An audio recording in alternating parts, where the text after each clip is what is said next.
Good morning, everyone! Então, bom dia, segundo ano. Então, hoje nós iniciaremos nossa primeira videoaula em relação aos exercícios da apostila, né? E nós iremos hoje fazer o comentário das questões 1 ao 4. Então, here we go. Então, back to school, né? De volta à escola. Uma mensagem para vocês. Let's go! Hello!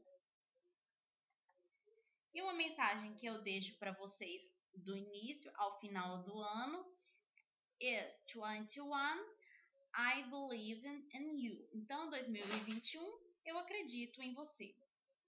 Então, alguns animes aqui para a gente motivar nas nossas aulas.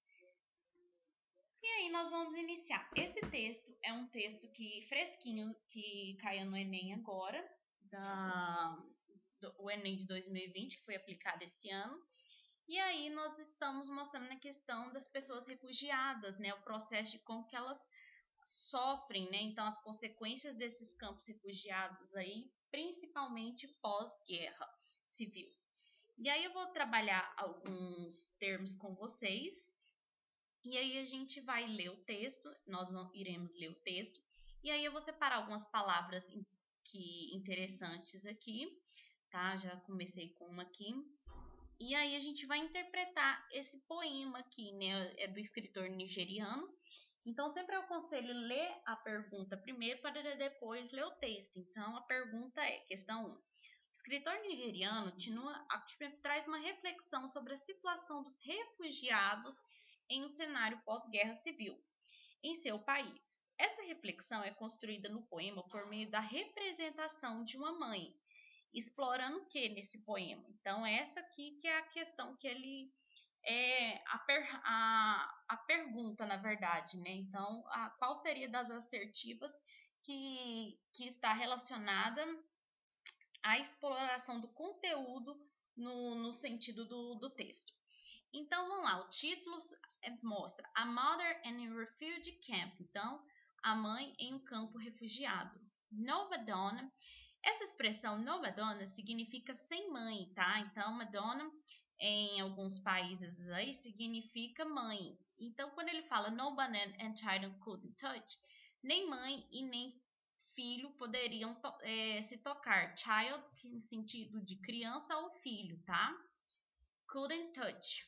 Her tenderness for a son. A ternura dela, então, pronome possessivo aqui, a ternura dela pelo filho, for a son, por um filho ou pelo filho. She soon wouldn't have to forget. Ela logo teria que esquecer. Então, she soon wouldn't have to forget.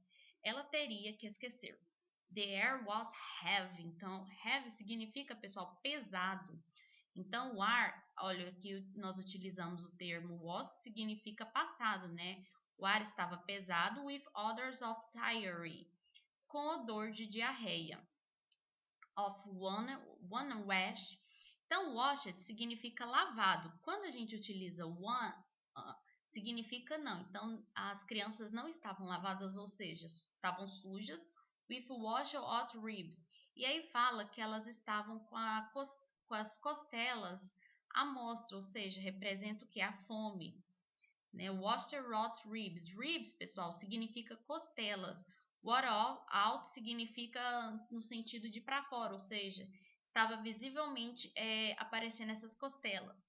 And dry up bottoms. E aqui essa expressão dry up significa seca, tá? Seco, ressecado. Bottom significa bumbum. Então, ou seja, as crianças estavam numa condição com a pele ressecada, as nádegas ressecadas, and the labor steps. E aí, os passos trabalhosos, ou seja, sugere que devido à fome intensa, elas não estavam conseguindo andar, então estavam tendo dificuldade de andar. Labor step significa passos trabalhosos. Behind blown empty belies, essa palavra belies significa barrigas, tá? Billows significa barrigas. Então, atrás de barrigas, empty blow é no sentido de barriga d'água. Então, aquelas barrigas d'água. Other mothers there. Então, havia outras mães lá.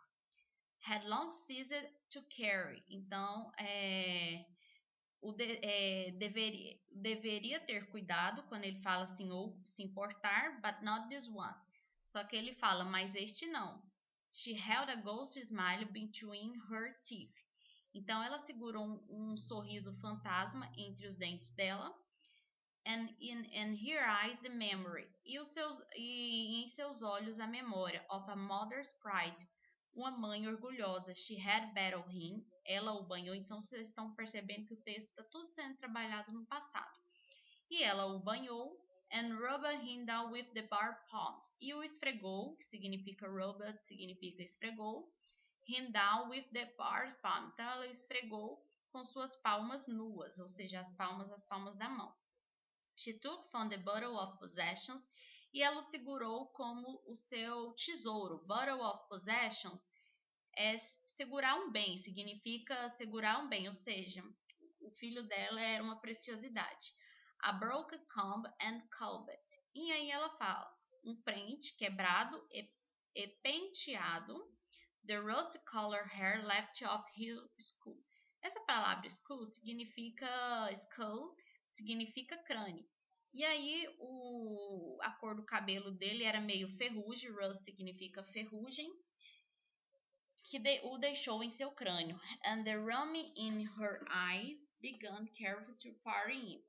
Então, quando ela utiliza a expressão humming, pessoal, ela fala assim, no sentido de cantarolando em seus olhos, então, então ela cantarolando em seus olhos, ela começou cuidadosamente a parti-la, party in, and he formed life his was perhaps, ia formar a vida, talvez, a little daily action, no consequence, um diário, um pequeno diário de ação, sem consequências, before his breakfast and school. Now she didn't, like putting flowers on a tin grave.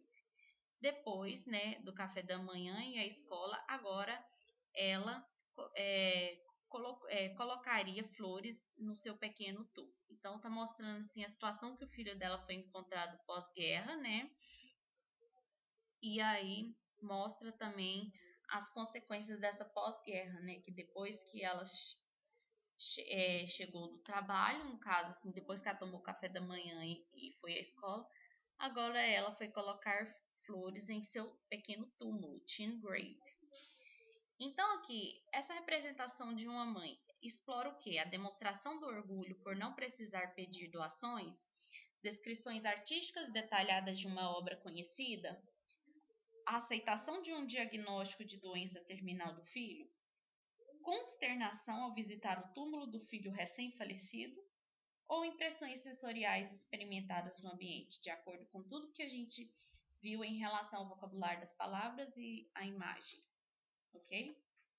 Questões 2 é um poema do Robert Frost.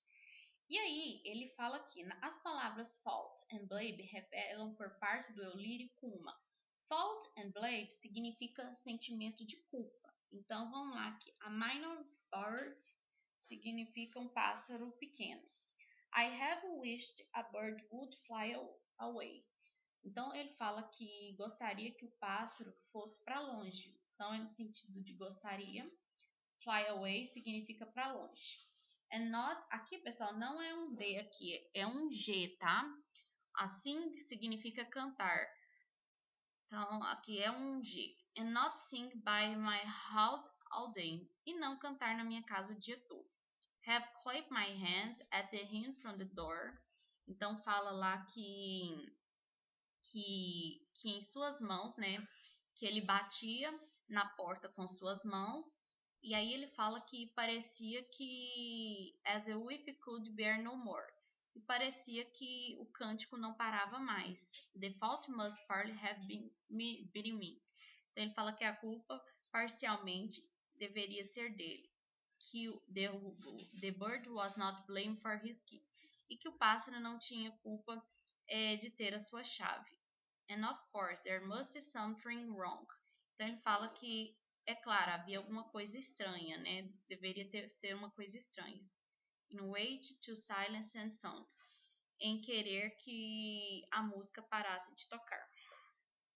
Então ele fala lá que no poema de Robert Frost as palavras fault e blame revelam por parte do eu lírico, ou seja, a pessoa que está narrando, uma culpa por não poder cuidar do pássaro, atitude errada por querer matar o pássaro, necessidade de entender o silêncio do pássaro, sensibilização com a relação à natureza do pássaro ou irritação quanto à persistência do canto do pássaro.